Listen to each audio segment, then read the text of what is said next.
కార్యక్రమ సభాధ్యక్షులు గౌరవ శాసన మండలి సభ్యులు రవీంద్రరావు గారు, మాజీ మంత్రివర్యులు ఎమ్మెల్యే గౌరవనీయులు కమలాకర్ గారు, మాజీ ఎమ్మెల్యే సోదరుడు విష్ణు గారు, రవిచంద్ర గారు, వేదికపై ఉన్నటువంటి రహమత్ డివిజన్ అధ్యక్షులకు, అదేవిధంగా ముఖ్య నాయకులకు, బీఆర్ఎస్ పార్టీ కుటుంబ సభ్యులందరికీ హృదయపూర్వక నమస్కారాలు. స్వర్గీయ గోపీనాథ్ గారు మేమందరం 82-83 నుంచే తెలుగుదేశం పార్టీలో కలిసి పనిచేసిన వాళ్ళం. 94లో అవకాశం వచ్చి నేను ఎమ్మెల్యేగా, రాష్ట్ర మంత్రిగా, పార్లమెంట్ సభ్యునిగా, టీడీపీ రాష్ట్ర అధ్యక్షునిగా పనిచేసిన సందర్భంలో మేమిద్దరం అన్నదమ్ముల మాదిరిగా ఉండి కలిసి పనిచేసిన అనుభవం ఉంది. కానీ దురదృష్టవశాత్తు ఆయనే అనారోగ్యంతో ప్రాణాలు కోల్పోవడం చాలా బాధ కలిగించింది. ఆ సమయంలో మేము కేటీ రామారావు గారితో, కేటీఆర్ గారితో అమెరికాలో ఉన్నాం. వారిని ఆఖరి పరిస్థితులు చూడకపోయినాం. అది ఎప్పటికీ మనసులో బాధ ఉండే విషయాన్ని కూడా మీకు తెలియజేస్తూ, గతంలో నేను పార్టీ ప్రెసిడెంట్గా పనిచేసినప్పుడు మీ కాన్స్టిట్యూషన్ సంబంధించిన అనేక సమస్యల్లో పాల్గొన్నా, అనేక కార్యక్రమాల్లో పాల్గొన్న అనుభవం కూడా ఉంది.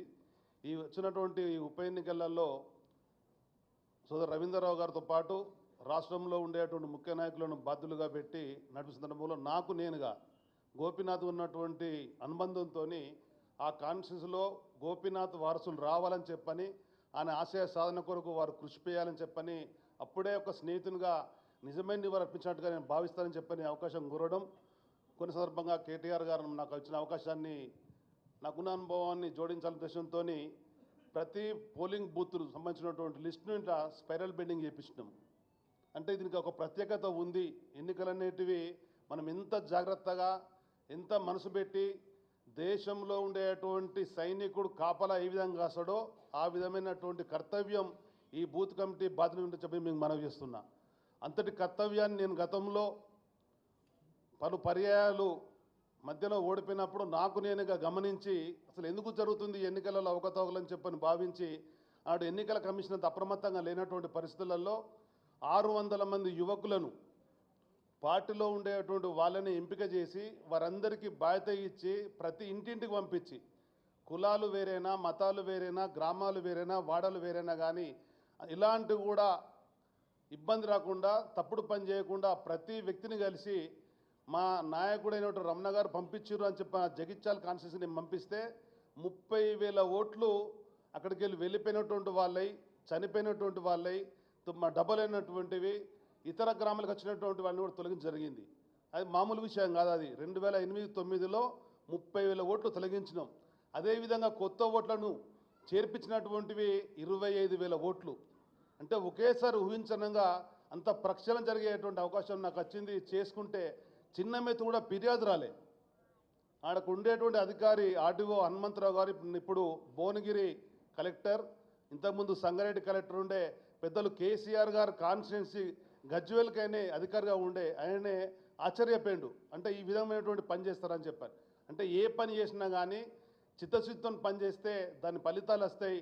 నేను కేటీఆర్ గారిని స్వయంగా అడిగి రాష్ట్రంలో ఉండేటువంటి గ్రామ పంచాయతీ ఎన్నికలకు కూడా ఈ కార్యక్రమాన్ని తీసుకున్నాం. అదేవిధంగా ఒక పైలట్ ప్రాజెక్టుగా జూబ్లీ హిల్స్ను మీరందరూ మీ గోపీనాథ్ యొక్క ఆశయ సాధనలో భాగంగా గోపీనాథ్ వారసులు వచ్చి అక్కడ తిరిగి మళ్ళీ ఎంపికై రాజకీయంగా ప్రజాసేవలో నిమగ్నమయ్యే విధంగా ఆ యొక్క ఎంపిక ఉండాలని చెప్పని జూబ్లీ హిల్స్ కార్యక్రమాన్ని, ఎన్నికలను మీరు కర్తవ్యంగా తీసుకొని పెద్దలు కేసీఆర్ గారు, కేటీఆర్ గారికి కానుకగా ఇవ్వాలని చెప్పని మీకు అందరికీ కూడా రవీంద్రరావు గారితో పాటు మీ నాయకులతో పాటు నేను కూడా అందుబాటులో ఉంటానని, ప్రతి ఒక్కరూ మీకు ఇచ్చినటువంటి బాధ్యతను ఎవరైతే డివిజన్ అధ్యక్షులు, బూత్ కమిటీ కన్వీనర్ ఎంపిక చేసి బూత్ కమిటీ కన్వీనర్తో పాటు ఒకటి నెంబర్కి వెళ్ళి 100 వరకు ఒక సభ్యుడిని, ఇందులో ఉండేటువంటి వాళ్ళనే 101-200 వరకు ఒకరిని, ఈ విధంగా వరుస క్రమంలో దాదాపు 1200కు ఉండేటువంటి దాంట్లో 12 మంది బాధ్యులను ఎంపిక చేసి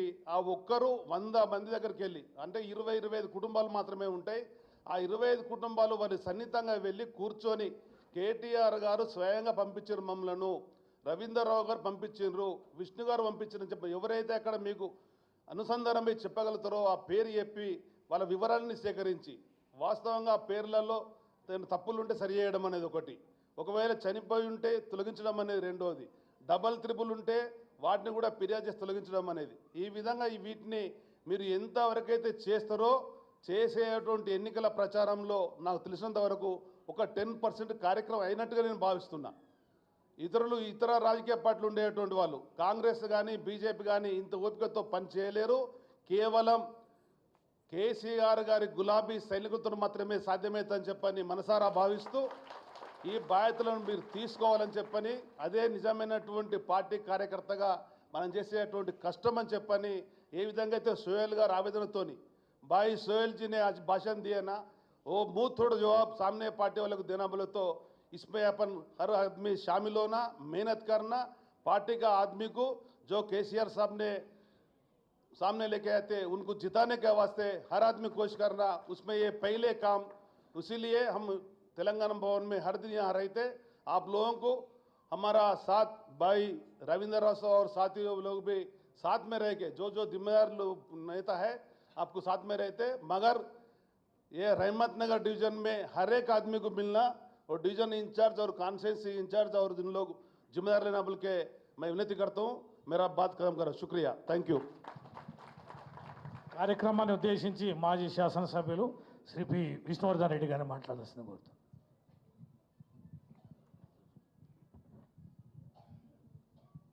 జుబ్లీహిల్స్ కాన్స్టిట్యున్సీ రహమత్ నగర్ డివిజన్ ఈరోజు గోపన్న మన లేకపోయినా కూడా ఆయన వెనుకకించి మన బీఆర్ఎస్ కార్యకర్తలని ఎంకరేజ్ చేస్తాడు. ఇక్కడ నవ్వర్స్ కావద్దు. మరి నాకు ఈ అవకాశం ఇచ్చిన రామన్నకి, మరి మా అన్న సోहेल భాయ్ గారికి, మరి రవీందర్ రావు గారికి, ఎల్ రమణ సాబ్ గారికి, సునీతమ్మ గారికి, బూత్ లెవెల్ మీటింగ్ అనేది నేను కాంగ్రెస్ ఉన్నప్పుడు ఎప్పుడు లేదన్నది. అక్కడ ఎంతసేపు ఎంత షో ఆఫ్గా వచ్చి ఎంత షో ఆఫ్గా పోతేనే సిస్టమేటిక్ ఉంటుంది. కానీ ఇక్కడైతే డిసిప్లిన్ సిస్టమేటిక్ నేను ఈ 2 years నుంచి చాలా నేర్చుకుంటున్నాను. ఎందుకంటే నేను కాంగ్రెస్ ఫ్యామిలీకి నుంచి వచ్చిన బ్యాక్గ్రౌండ్ మా కాంగ్రెస్ కాబట్టి గాంధీ భవన్లో ఎంత లొల్లి చేసి ఏది వాళ్ళు కొడితేనే వాళ్ళ ఫస్ట్ ప్రైజ్ ఉంటుంది. ఇక్కడ వచ్చేసేమో కష్టపడే కార్యకర్తకి ఇంపార్టెన్స్ ఉంది. నేను చూస్తున్నా కార్యకర్త, నేను స్టూడెంట్ ఆర్గనైజేషన్ ఉన్నా కాబట్టి కార్యకర్త విలువ ఏందో, కింది కార్యకర్త ఏందో నాకు బాగా తెలుసు. ఒక చిన్న కార్యకర్తని రేపు మీటింగ్ ఉందిరా బాబు 10 గంటలకు రావాలి, ఏదైనా ప్లేస్ అని యూసుఫ్గూడలో ఇక్కడ రమ్మని చెప్తే ఆ చిన్న కార్యకర్త వాని బాధ్యత ఏముంటుంది, ఆన్ పిల్లనే స్కూల్లో పిల్లలను దింపేసి మళ్ళీ దాని తర్వాత మీటింగ్కి వస్తాడు. వాడు వచ్చేటప్పుడు ఆ బైక్ ఉప్పుకొని వస్తాడు, బాయ్ పెట్రోల్ नहीं है 10 मिनट में पहुँचू అంటాడు. మేమేముంటుందంటే డ్రైవర్ ఉంటాడు, గన్మెన్ ఉంటాడు, మళ్ళీ చూసుకోవడానికి అక్కడ మైక్ మాట్లాడడానికి కార్యకర్త ఉంటారు. అంటే తప్ప అనుకోదన్న, ఉన్న విషయం చెప్తున్నా. అది ఒక చైర్ ఒక స్టేజ్ గట్టిగా ఉందంటే ఆ మొల కొట్టినందుకు ఆ స్టేజ్ గట్టిగా ఉంది. కాబట్టి ఈరోజు కూడా ఈ ఎలక్షన్ ఎట్లయితే గోపన్నకి లాస్ట్ టైం ఎలక్షన్లప్పుడు గోపన్న పబ్లిక్లో మీ ముందే అన్నాడు విష్ణు 35,000 ఓట్స్ నాకు మెజారిటీ వస్తుందని. కానీ గెలిచినాక అన్న అన్నాడు 17,000 ఓట్స్ విష్ణు ఓట్లతో గెలుస్తాననలేదు అన్నాడు, ఆ మాట అన్నాడు. కాబట్టి ఈరోజు